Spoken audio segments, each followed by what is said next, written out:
अब प्राणी को यहाँ टाइम पास करने के लिए मकान भी चाहिए, से झोंपड़ी दे देता, पर राम नाम बना रहे, भक्ति बनी रहे या दूर ना हो।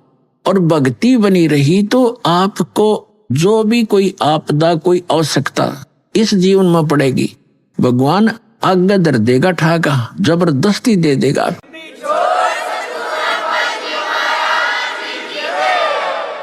अब परमात्मा कहते हैं कल्पे कारण कौन है, कर सेवा निकाम। सेवा माने पूजा, के निष्काम भाव से भक्ति कर और मन इच्छा फल देऊंगा जब पड़े मेरे तक काम। जब तुझे मेरे सतर का काम होगा, तेरे प्राप्ति आओगी मुझे नहीं दिखती। जैसे परमात्मा के हमने एक भूमिका करके दिखाई है, जुलाहे का काम करके झोपड़ी में रह करके, और दुष्ट लोगों ने झूठी अफवाह फैला दी, झूठे पत्र लिख दिए थे कि कबीर साहब भंडारा करेंगे, 18 लाख व्यक्ति आगे भंडारा खाने के लिए, और साथ में ये भी लिख दिया पर्चियों पर, चिट्ठियों पर कि प्रत्येक भोजन के बाद सबको एक दोहर देगा। बहुत अच्छा कंबल होता था, कंबल टाइप दोहर, कंबल नहीं होते थे बल्कि दोहर ही ज्यादा प्रचलित थी उसमें, बहुत सुंदर महंगी। और एक असरफी, एक सोने की मोहर, आज तो 30,000 का होता है 10 ग्राम सोना, वो एक मोहर इतनी होती है 10 ग्राम की, कि वो दक्षिणा देगा। इस लालच में सारे तो आगे पृथ्वी के जितने साधु संत थे, नकली असली, और परमात्मा एक झोपड़ी में बैठे, शाम का भोजन है तो सुबह का अन्न नहीं होता, ऐसी स्थिति में 18 लाख व्यक्ति आगे। तो कहते हैं एक लीला की दाता ने वो स्वयं ही हमारे को दृढ़ता लाने के लिए कि तुम भक्ति करना चाहो तो मैं बताऊं ऐसे करते रहो, और तुम्हारे ऊपर कोई भी ऐसी कोई दिक्कत आएगी किसी भी सतर की तो मैं आगे खड़ा पाऊंगा। तो यहाँ परमात्मा ने दूसरा रूप बनाया केशव बंजारे का, और सतलोक में गए भगवान, वहां से 9 लाख बैलों के ऊपर, पहले बैलों के ऊपर ही ट्रांसपोर्टेशन होता था, ट्रांसपोर्ट का काम, गाड़ियां भी नहीं थी, जंगलों में से चलना होता था, बैलों के ऊपर जैसे गधे का बोरा होता है ऐसे डाला करते थे। तो उसमें कोई खांड भर ले जाता है, कोई बाजरा, कोई ज्वार, एक मंडी से दूसरी मंडी में ले जाते थे। तो ट्रांसपोर्ट का काम बैलों से होता था, उनको बंजारे बोलते थे, बिजनेसमैन, बनज करने वाले बंजारे। तो बंजारे का रूप बनाकर भगवान सतलोक में गए, सचखंड से 9 लाख बैल, और उनके ऊपर बड़े बड़ा पका पका जलेबी, कचौड़ी, पकौड़ी, दही, बड़े, सारा कुछ, जलेबी, हलवे, खीर, माठ भर भर दे लाए भगवान।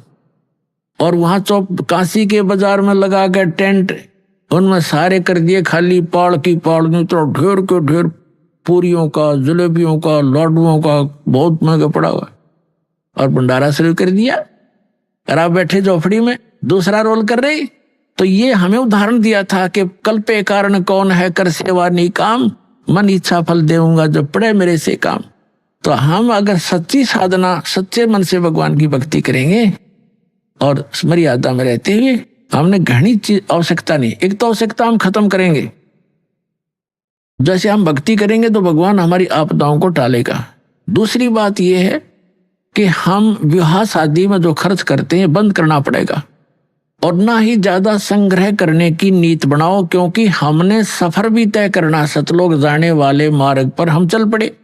अब यात्री घना वजन उठाकर सफर तय नहीं कर सकता, कोठी भी बना लूं, बंगले भी बना लूं, फलाना भी कर दूं, नहीं, आवश्यक वस्तुएं अवश्य लो, बनाओ, अनावश्यक मत करो, रीति रिवाज खत्म करो जो यहाँ बेतुकी बना रखिए। एक लड़की का विवाह कर दिया, फिर उसको हमने बोझ न्यू मान लिया कि पहले तो यहाँ खर्चा गणा करें, लोग दिखावा करना पड़े, देखम देखा, विवाह के अंदर गहने देने पड़े, कपड़े 40 अगलियां के, 20 पछलियां के, वे मतलब वो इधर उधर ठाए फिरते रहते।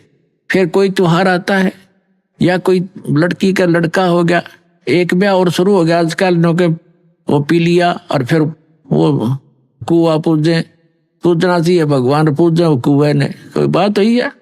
तो इस तरह के जो सूचक बात आदि हैं, ये बेमतलब की परंपराएं हैं, ये खत्म करनी पड़ेंगी। भगत ने जगत की तरफ देखना नहीं चाहिए, अगर जगत की तरफ भगत देखेगा तो सफर पर चल नहीं सकेगा। और परमात्मा कहते हैं कुल करने के कारण ये हंसा गया बिगो, और फिर यू कुल के कर लेगा जब तुम 4 पाया का हो। आज तो इस कुल के रिवाजों को देखकर भक्ति से दूर हो गया लोक लाज में आके, तो फिर परमात्मा कहते हैं यो कुल, ये तेरा जो खानदान है, जो तेरे मोहल्ले के लोग हैं, गांव के, ये फिर तुझे कैसे बचा देंगे जब तू चार पांव का गधा बन के खड़ा हो गया, बैल बन के खड़ा हो जाएगा। तो यहाँ परमात्मा कहते हैं कुल करनी के कारण, कुल की परंपराओं के कारण हंसा गया बिगो, ये भक्त डगमग हो गया और छोड़ गया मार्ग को, तो तब कुल यू के कर लेगा जब तू चार पांव का हो। तो इन सब बातों को याद करके हमने जगत को नहीं देखना, भगत ने भगत को ही देखना होता है और परमात्मा के नियम का पालन करके आगे बढ़ना है। अब क्या बताते हैं, तोजक बैस्त सभी तय देखे राजपाट के रसिया, और तीन लोक से भी तरपत नाही यो मन भोगी खसिया। अब इस मन की ऐसी गंदी वृत्ति है।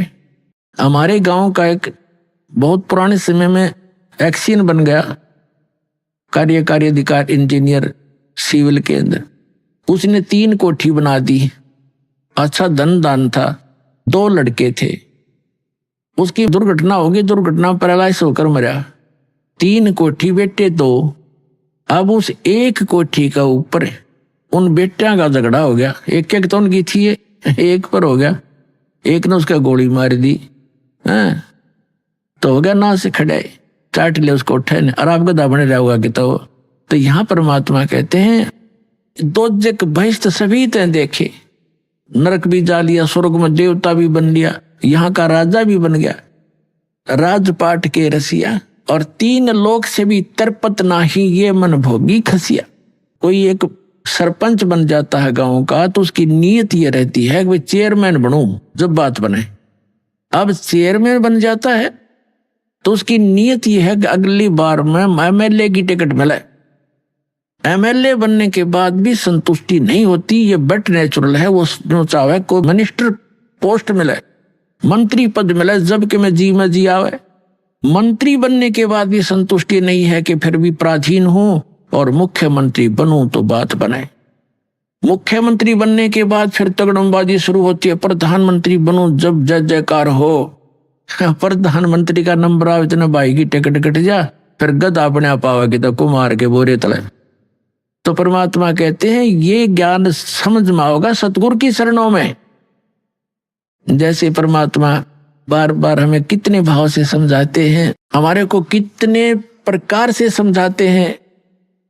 मन ने की कर ले 2 दिन का मेहमान, मन ने की कर ले 2 दिन का मेहमान। फिर क्या बताते हैं, आखिर तुझको कौन कहेगा गुरु बिन आत्म ज्ञान, मन ने की कर ले 2 दिन का मेहमान। क्या कहते हैं कि ठीक है तो मनुष्य जीवन में कहीं भी जाएगा, रिश्तेदारी में जाएगा, कोई बड़े छोटे अच्छे नेक व्यक्ति से मिलेगा, आपको वो संसारिक जीवन की तो ट्रेनिंग दे सकते हैं, धन जोड़न की भी दे सकते हैं, लेकिन गुरु के बिना तुझे आत्मज्ञान नहीं मिलेगा। तो क्या बताते हैं, आखिर तुझको कौन कहेगा गुरु बिना आत्मज्ञान। कि आत्मज्ञान और परमात्म ज्ञान ये 2 ज्ञान होते हैं।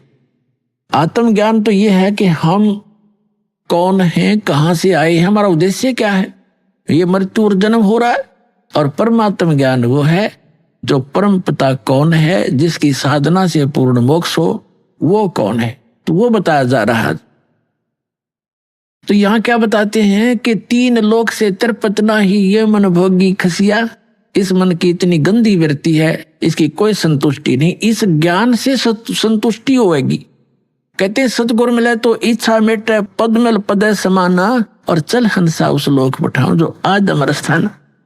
अब देखो ये है सूक्ष्म वेद, और सूक्ष्म वेद के जो गूढ़ शब्द हैं वो उस वेद से भी अधिक हैं जो हम वेद माना करते 4 वेद। इसमें क्या लिखा है कि सतगुरु मिले तो इच्छा मिटे।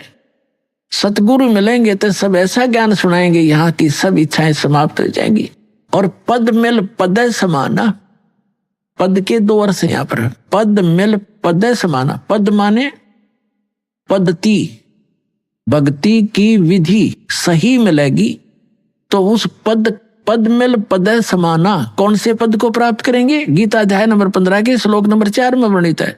कि तत्वदर्शी संत की प्राप्ति के पश्चात तत्व ज्ञान के आधार से जानकर उसके पश्चात परमेश्वर के उस परम पद की खोज करनी चाहिए, जहां जाने के बाद साधक फिर लौटकर कभी संसार में नहीं आता।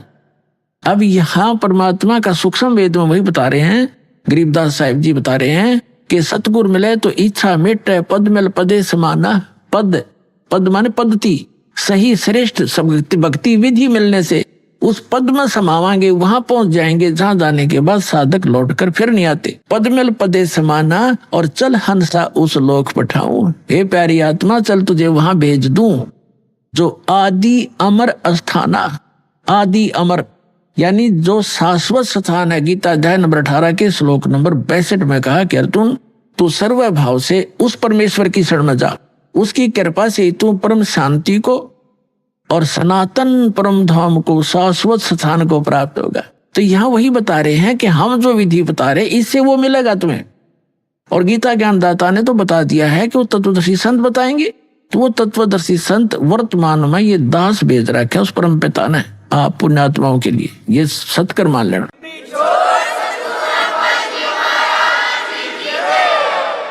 अब क्या बताते हैं कि सतगुरु मिले तो इच्छा मिटे इस मन की। कहते हैं सुरपति दुखिया, भूपति दुखिया, रंग दुखी बपरीती हो, कह कबीर और सब दुखिया, एक संत सुखी मन जीती।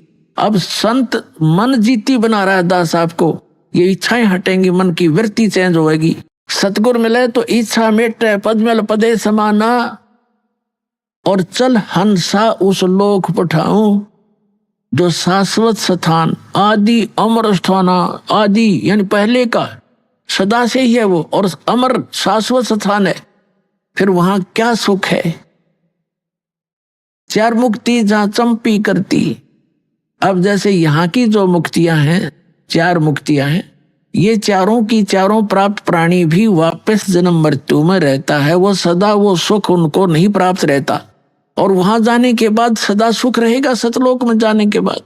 चार मुक्ति जहां चंपी करती, माया होरी दासी और दास गरीब अब पद पर से वो मिले राम अविनाशी। गीता अध्याय नंबर 15 के श्लोक नंबर 17 में जो कहा है, उत्तम पुरुष तु अन्य परमात्मा इति उदाहरता, ये लोग तरमाविश्य विवर्ती अवैश्वर है। तो वो परमात्मा, अविनाशी परमात्मा आपको मिलेगा जो साधना हम बता रहे हैं, ये दास बता रहा है। और वहां सदा सुखी रहोगे, आपका परिवार होगा, वो कभी मृत्यु को प्राप्त नहीं होगा, किसी चीज का अभाव नहीं होगा। और यहाँ से तो आपने जाना पड़ेगा, यह आपको याद है खूब, और याद रखना। इसलिए यहाँ की इच्छाएं हटाकर अब वहां की आशा बनाए सतलोक जाने की, जहां आशा ताबासा हुई और मन कर्म वचन सुमरियो सोई। बोलो सतगुरुदेव।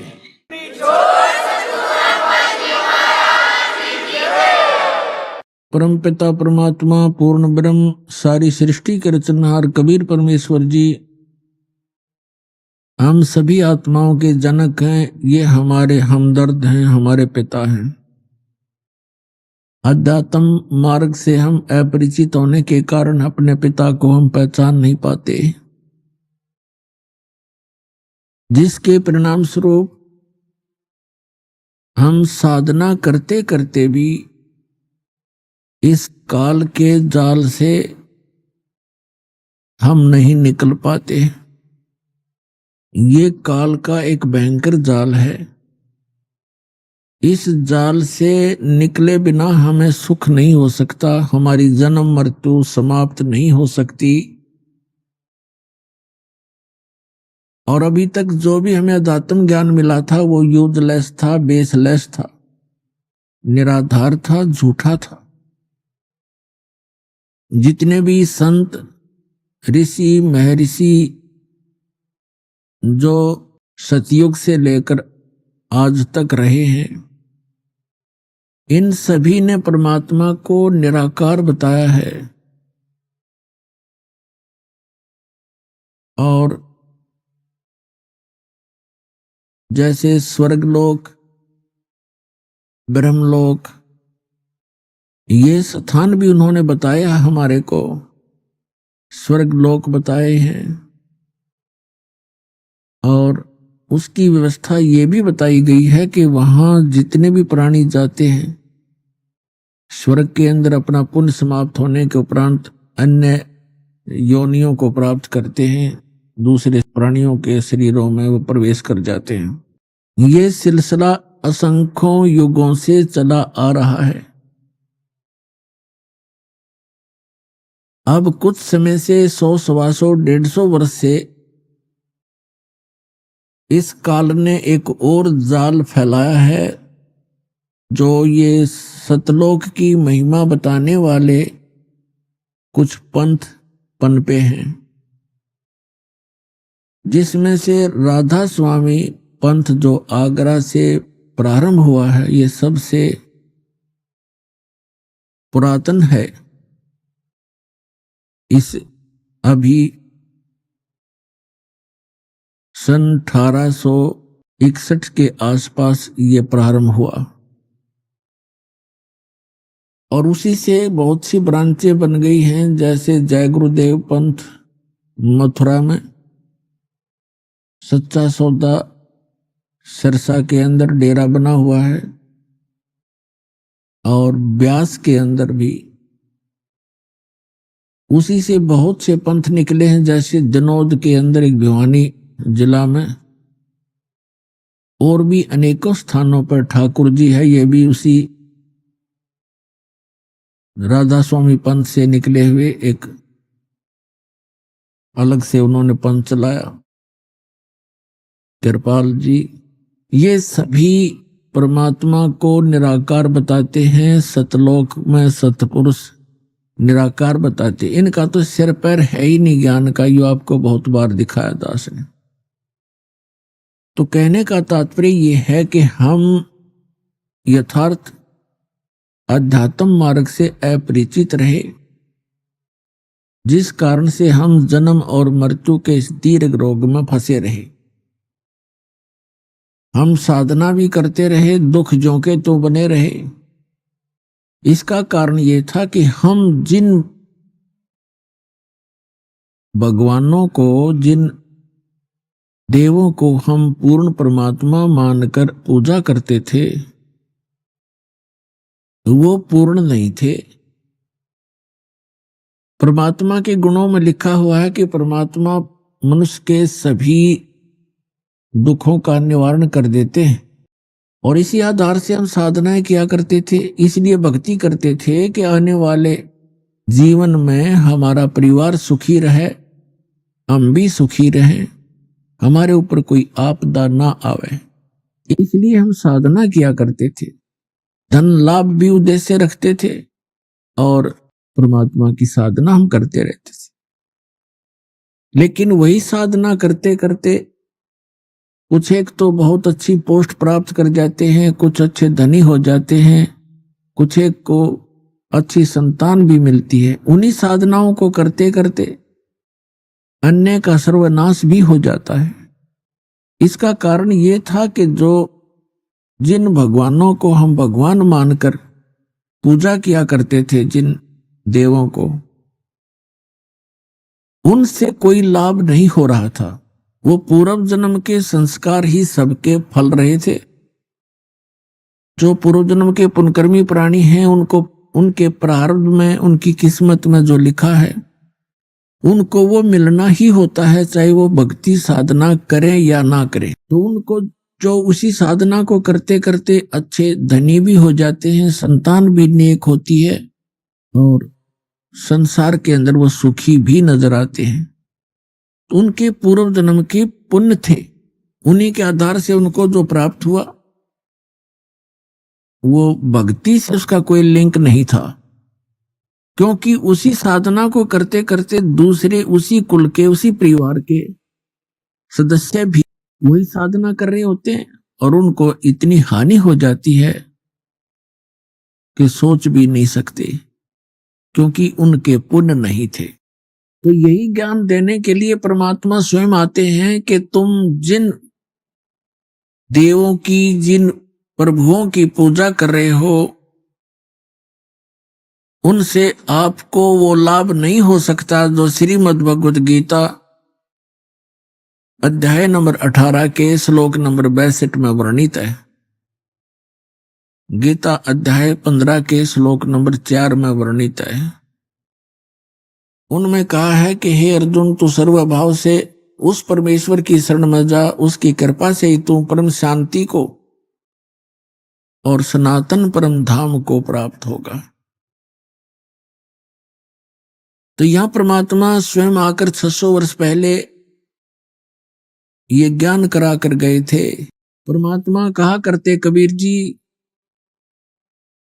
तीन देव की जो करते भक्ति, उनकी कदे ना होवे मुक्ति। गुण तीनों की भक्ति में ये भूल पड़ो संसारे, कहें कबीर निज नाम बिना कैसे उतरो पारे। तीन देव की जो करते भक्ति, उनकी कभू न होवे मुक्ति। वो तीन देव कौन कौन है? श्री ब्रह्मा जी रजगुण, श्री विष्णु जी सतगुण और श्री शंकर जी तमोगुण। तो परमात्मा 600 वर्ष पहले कहा करते थे, गुण तीनों की भक्ति में ये भूल पड़ो संसारे, कहें कबीर निज नाम बिना कैसे उतरो पारे। तीन देव की जो करते भक्ति, उनकी कदे ना होवे मुक्ति। पुण्यात्माओं, आज से लगभग 600-550 वर्ष पूर्व और भरे बाजार में सत्संग के अंदर प्रवचनों में ये कहना कि तीनों देवता ब्रह्मा विष्णु महेश की जो पूजा करते हैं, उनको कोई मोक्ष प्राप्त नहीं हो सकता, उनकी गति नहीं हो सकती। तो पुण्यात्माओं, ये बहुत ही कठिन कार्य था और परमात्मा ने ये 600 वर्ष पहले कहा, ये ज्ञान दिया, जिस कारण से परमात्मा का बहुत विरोध हुआ कबीर परमेश्वर का। उनके साथ बहुत सी बदतमीजियां की गई, उनको जान से मारने की भी चेष्टा बार बार की गई, लेकिन वो समर्थ थे। वो हमारे पिता हैं और वो हमारे लिए ही आते हैं कि कभी ना कभी तो इनका ये नशा, ये झूठे सुख का नशा जो काल ने कर दिया त्रिगुणमयी माया का, ये कभी तो उतरेगा, कभी तो मुझे पहचानेंगे। तो अपनी पहचान छोड़कर चले गए थे भगवान 600 वर्ष पहले। सन 1398 से सन 1518 तक 120 वर्ष एक जनसाधारण की भूमिका की, एक सिंपल जुलाहा बनकर, धानक बनकर रहे भगवान। उसी बनारस की कुटिया से असंख्य ब्रह्मांडों का संचालन भी कर रहे थे, प्रत्येक प्राणी की वो सुरक्षा व्यवस्था भी कर रहे थे। अपने आत्मा परमात्मा ने 600 वर्ष पहले कहा था कि तीन देव की जो करते भक्ति, उनकी कबू ना होवे मुक्ति। तुम कौन राम का जपते जापम, तात कटे ना तीनू तापम। परमात्मा कहा करते, तुम किस भगवान की भक्ति कर रहे हो, किसका मंत्र जाप कर रहे हो, उन भगवानों से तुम्हारा कोई तीन ताप का जो कष्ट है वो भी दूर नहीं हो सकता। आज आपको प्रमाणित करते हैं कि हमारे सदग्रंथ भी यही प्रमाण करते रहे। श्रीमद् भगवत गीता अध्याय नंबर 7 के श्लोक नंबर 12 से लेकर 15 में ये स्पष्ट किया है कि तीन देव, श्री ब्रह्मा जी रजगुण, श्री विष्णु जी सतगुण और श्री शिव जी तमगुण की जो साधना भक्ति करते हैं, उनको कोई लाभ नहीं होता। इसके विपरीत श्रीमद् भगवत गीता में कहा कि इन तीनों गुणों पर आधारित, तीनों गुणों रजगुण ब्रह्मा सतगुण विष्णु तमगुण शिव जी की साधना से मिलने वाले लाभ पर अक्षणिक लाभ है, इसके ऊपर जिनकी बुद्धि सेट हो गई है और किसी की बात सुनने को तैयार नहीं है, उनको कहा है राक्षस स्वभाव को धारण किए हुए मनुष्यों में नीच और दूषित कर्म करने वाले मूर्ख। गीता ज्ञानदाता कहता है मेरी भक्ति भी नहीं करते। अपने आत्माओं, अध्यात्म मार्ग से हम दूर घने हो गए और अज्ञान हमने ज्यादा ग्रहण कर रखा है। इसलिए प्रथम बार ये वचन कोई सुनता है तो उसको बहुत ज्यादा दुख होता है, मचल जाती है आत्मा, क्योंकि हम श्री विष्णु श्री शंकर जी इनके रंग में बहुत ज्यादा रंगे हुए हैं। और जब सच्चाई सुनते हैं, एक बार कड़वी अवश्य लगती है, लेकिन कुछ दिनों के बाद वो मीठी हो जाती, क्योंकि उस अज्ञान से हमारी आत्मा में निर्मलता समाप्त हुई। और जब सच्चाई प्रारंभ होती है तो आत्मा एकदम उसके विपरीत सोचती है, सट्राई करती है। लेकिन सच्चाई के अंदर इतना दम होता है, वो अपना स्थान बनाकर ही रहती है। जब दास ने यह सत्संग शुरू किए, इतना विरोध हुआ। एक बार तो ऐसा लगा कि परमात्मा आपका ज्ञान आपके बच्चों तक कैसे पहुंच पाएगा। कदम कदम पर विरोध हो रहा है। किसी भी वर्ग में देखिएगा, सभी ये कहने लगे कि रामपाल तो निंदा करता है। लेकिन इस दास को पता था कि निंदा नहीं, एक परोपकार कर रहा हूं। जैसे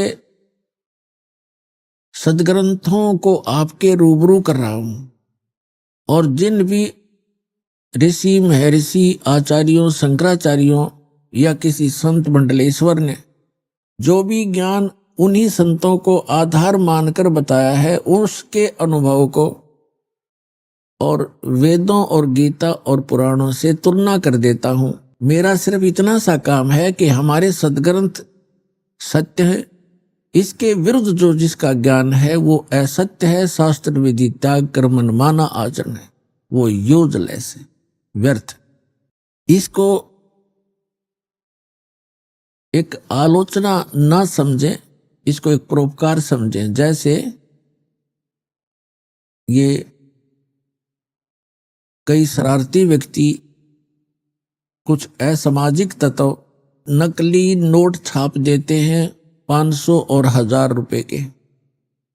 जब सरकार को पता चलता है तो वो क्या करते हैं, ओरिजिनल और डुप्लीकेट दोनों साथ साथ दिखाते हैं समाचार पत्रों में, मीडिया और इलेक्ट्रॉनिक मीडिया टीवी चैनलों पर। और वो बताते हैं कि देखो ओरिजिनल में ये वस्तु है और डुप्लीकेट ये ऐसा है, इसमें ये नहीं है, ये त्रुटि है। तो कोई ये कहे कि सरकार आलोचना कर रही है दूसरों के नोटों को, तो जची नहीं बात। ठीक इसी प्रकार वो सरकार एक बहुत बड़ी परोपकार कर रही है, नहीं तो लाखों लोग लुट जाते। तो यही उद्देश्य दास का है कि आपके ओरिजिनल और डुप्लीकेट ज्ञान को दोनों को रूबरू कर रहा हूं, और इससे आपको पहचान होगी सत्य और असत्य की, आपका जीवन नाश होने से बच जाएगा।